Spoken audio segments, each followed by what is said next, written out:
ओम नमः शिवाय। आज का जो टॉपिक है वो सबके लिए है। पारद से शिवलिंग बनाना या पारद से गुटिका बनाना। ये जो अभी जो मैं आपको सिखाने जा रहा हूँ वो बहुत टाइम से सब लिसनर का रिक्वेस्ट आ रहा था। पर एक मन हाँ बोल रहा था, एक मन ना बोल रहा था।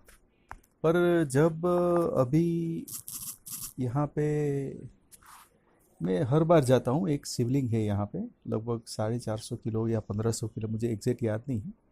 लगभग 1500 किलो के आसपास का वो शिवलिंग है। उसका दर्शन करने हर बार जाते थे हम लोग। और लोगों की जब श्रद्धा देखता था तो मुझे बहुत अच्छा लगता था। कभी कभी मैं सोचता था, और मेरी बीबी ने भी मुझे बताया कि आप क्यों नहीं शिवलिंग बनाते हैं अभी, क्योंकि इसके अंदर बहुत सारा क्योंकि मेरा खुद का विषय ये जो है रिसर्च का है। तो मैं ये सब चीज़ बनाने में, हाँ, बनाना मेरे लिए दाएं हाथ का काम था। तो पर कभी मैंने सोचा नहीं था कि मैं बनाऊंगा। पता था कैसे बनता है, कि किस तरह से बनता है और क्या क्या चीज़ें चाहिए। फिर एक बार ऐसा हुआ कि मेरी जानकारी के बिना मेरी बीबी ने वहाँ से पारद गुटिका परचेस की और घर पे लेके आई। फिर मुझे बताया कि देखो मैंने पारद गुटिका ली है। और फिर मैं हंसने लगा। मैंने बोला तुमने मुझे बोला होता तो मैं बना देता। तो क्या आपको कितनी बार बोला, आपने मेरी बात को ध्यान नहीं दिया। बस वहाँ से ये क्लिक हुआ मुझे कि चलो मैं सब लिसनर को इसके बारे में बताता हूँ। और फिर आज मन बना लिया कि चलो बता ही देते हैं सबको। बाकी सब लिसनर का भी रिक्वेस्ट था। तो फिर सोचा कि चलो आज बता ही देते हैं। और ये कोई भी आदमी अपने घर पे अपने आप बना सकता है। कई लिसनरों का कंप्लेन था और रहता भी है कि भाई सब लोग चाबी छोड़ देते हैं, चाबी नहीं बताते। तो आज का ये जो पूरा प्रोग्राम है, या तो आज का जो ये शिवलिंग, पारद से शिवलिंग या पारद से गुठिका बनाने का जो बताऊंगा, उसमें कुछ भी छुपाया नहीं है। कोई भी आदमी उस तरीके से बना सकता है, बना सकेगा। पर उससे पहले मेरी दो रिक्वेस्ट रहेगी आपको। एक ये कि आप अगर ये मेरी वीडियो सुनते हो और उसके बाद अगर आप अपना पारद शिवलिंग बनाने का या पारद गुटिका बनाने का मन करते हो, तो ये आप मेरी रिक्वेस्ट मानिए कि आप अपनी बर्थडे पे या कभी भी जो आपका सबसे प्यारी चीज़ है उसका आप पेड़ लगाओगे। सपोज करो कि आप मैंगो आपको बहुत ज़्यादा पसंद है, तो आप मैंगो का पेड़ कहीं पे भी लगाओगे। कहाँ लगाना वो आपका विषय है, ठीक है। आपकी जो प्यारी चीज़ हो, अगर कुछ भी प्यारी चीज़ ना हो या मन नहीं करता है तो लास्ट में नीम का भी पेड़ आप लगा दो, कहीं पे भी लगा दो। पर एक रिक्वेस्ट है कि आप अपने बर्थडे पे ज़रूर से एक पेड़ लगाने का मत भूलिए, ये आपको याद रखना है। दूसरा रिक्वेस्ट ये था कि आप अगर ये वीडियो आपको अच्छा लगता है तो आप लाइक, शेयर और सब्सक्राइब करना मत भूलिएगा, क्योंकि आज मैंने पूरे जन समुदाय को ध्यान में रखते हुए ये वीडियो बनाने का सोचा है। और दूसरा, मैं ये वीडियो बनाने का एक बहुत पक्का और एक रीज़न था कि जो आम जनता है वो ज़्यादा मिसगाइड ना हो। क्योंकि मेरी खुद की कंप्लेन रही थी कि भाई सब लोग जो है वो पारे पे काम करते हैं, चाबी छोड़ देते हैं, और चाबी को ढूंढने के लिए बहुत सारे साल निकल जाते हैं और पता ही नहीं चलता है। और सब लोग यही बोलते हैं, इसीलिए इतना अच्छा ज्ञान जो है लुप्त हो गया। सब लोग ढूंढने जाते हैं, अच्छे लोग मिलेगा या एक जो क्या बोलते हैं उससे, सच्चे लोग या ऐसे लोग जो इसके कैपेबल हो, उसको ही ये विद्या देनी चाहिए। ये सब बहुत सारे, उसकी मैं क्रिटिसाइज नहीं कर रहा हूँ।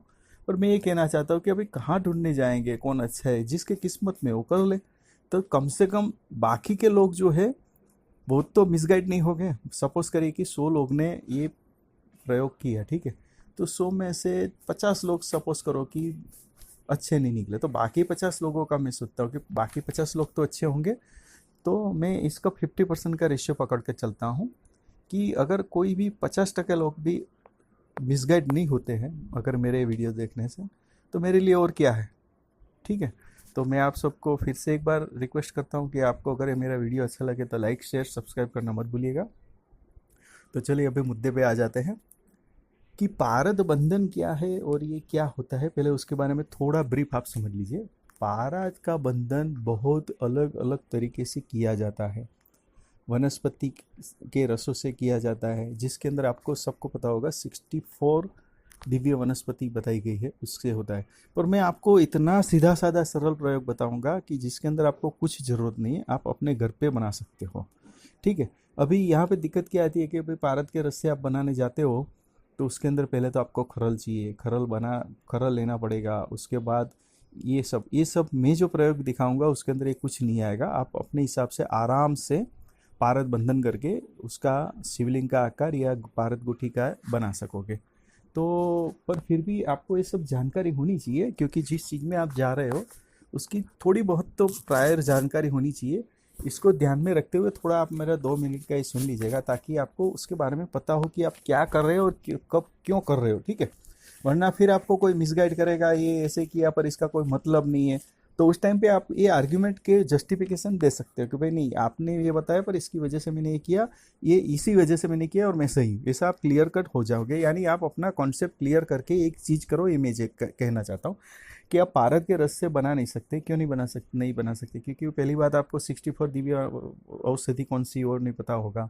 फिर खरल लेना पड़ेगा, वो आप कहाँ ढूंढने जाओगे? अगर वो दोनों चीज़ आपने ले भी ली तो इतना इजी तो है नहीं कि एक दिन पूरा खरल करोगे और वो बंधन हो जाएगा, पारद गुठी का हो जाएगी। ऐसा नहीं, उसमें कभी कभी पूरा महीना निकल जाता है, फिर भी एक 1 ग्राम भी पारा बंधन नहीं होता है। जो लोग इस लाइन में है उसको पता होगा। दूसरा, पारद का बंधन होता है अलग अलग धातु से। धातु में कोई भी धातु से आप पारद का बंधन कर लोगे, पर उसमें भी बहुत सारी टेक्निक है। बोलोगे कि धातु से अगर होता तो सब लोग कर लेते, तो यहाँ पे हम आपको वो भी टेक्निक दिखाएंगे। ठीक है। तीसरा पारद बंधन होता है मंत्र से। चौथा पारद बंधन होता है भस्म से। और पांचवा एक्चुअली नंबर ऑफ टाइम और नंबर ऑफ स्टाइल से आप पारद का बंधन कर सकते हो। पर ये बेसिक सी जो रूटीन में आपको सुनने को मिला होगा या जानने को मिला होगा उसके बारे में बात करते हैं।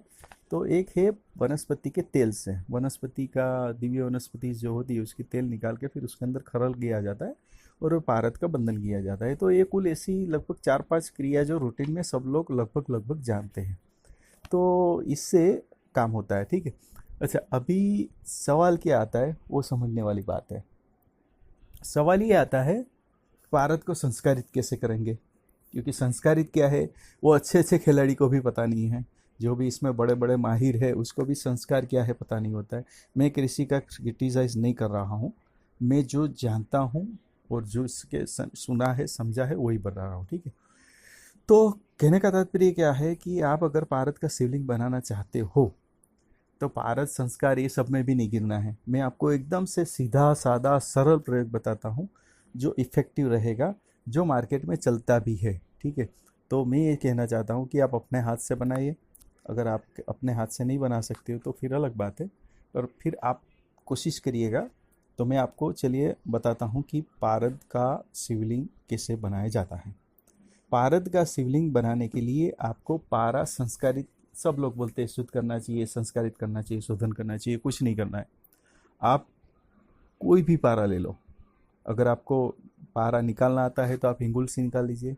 अगर नहीं आता है तो आप सीधा मार्केट से अच्छा कंपनी का पारा ले लीजिए, अच्छी शुद्ध हो ऐसा ध्यान में रखते हुए ले लीजिए।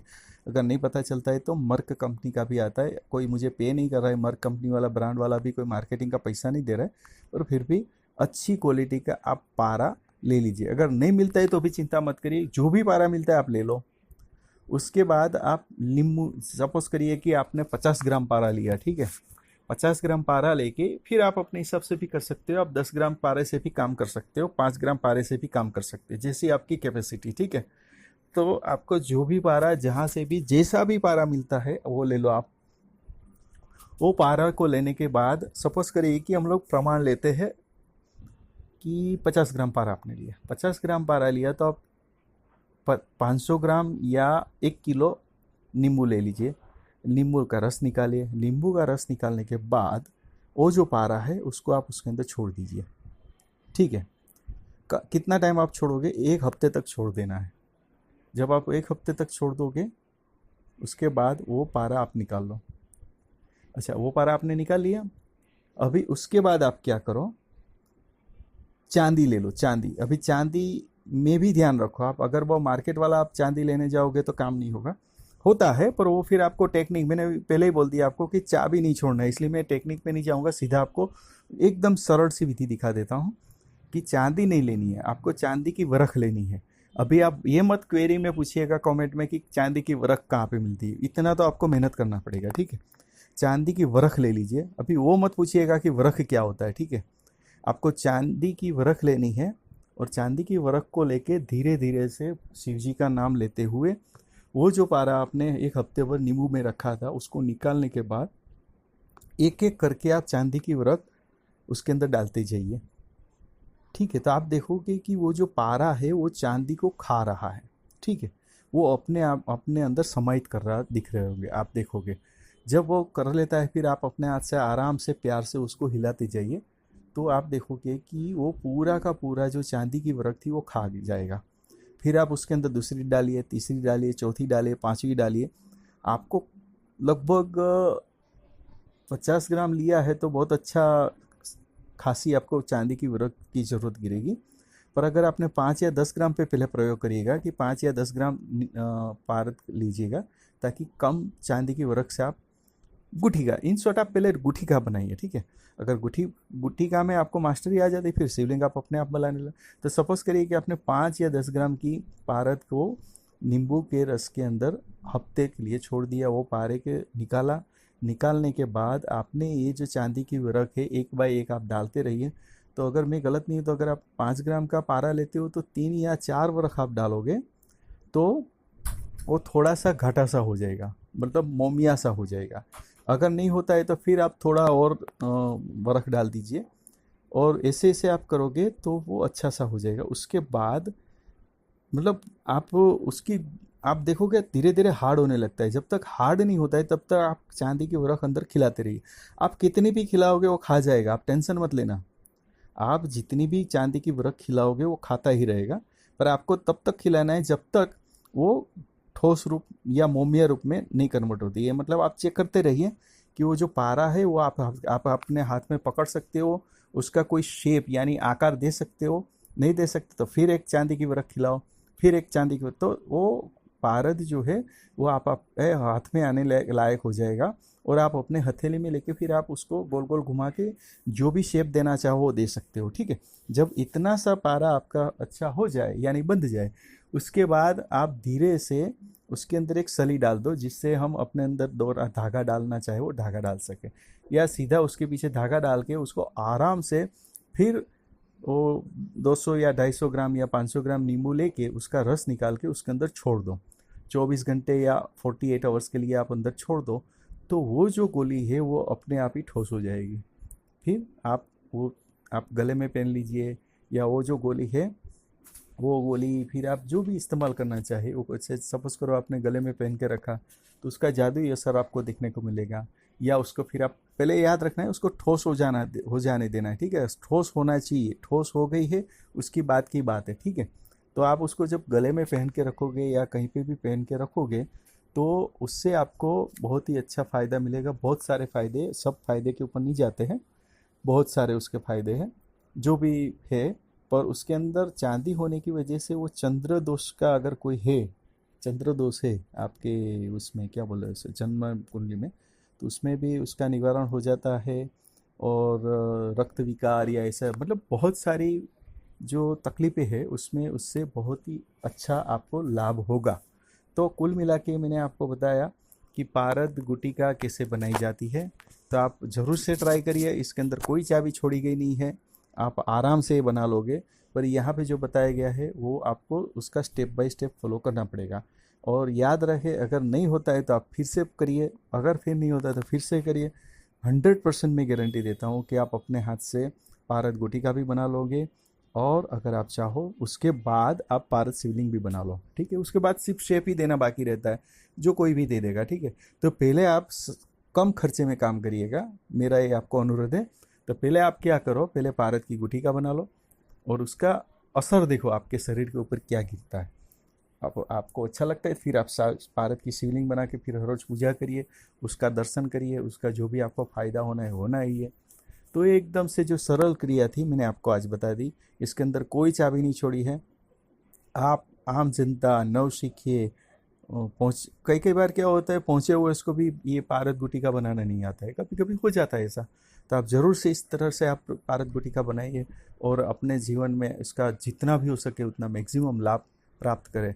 ऐसी मेरी पर्सनली एक ख्वाहिश है। और ज़रूर से आप भूलिए मत, मैं मुझे आप ऐसा समझिए कि गुरु दक्षिणा में दे रहे हैं, तो दो चीज़ आप याद, एक चीज़ ही याद याद रखिए कि आप अपने बर्थडे पे या आप इसमें सफल होते हैं उसके बाद कम से कम एक पेड़ लगाइए, आपको जहाँ पे भी अच्छा लगे। ये आप समझिए कि मुझे गुरु दक्षिणा दी, ठीक है।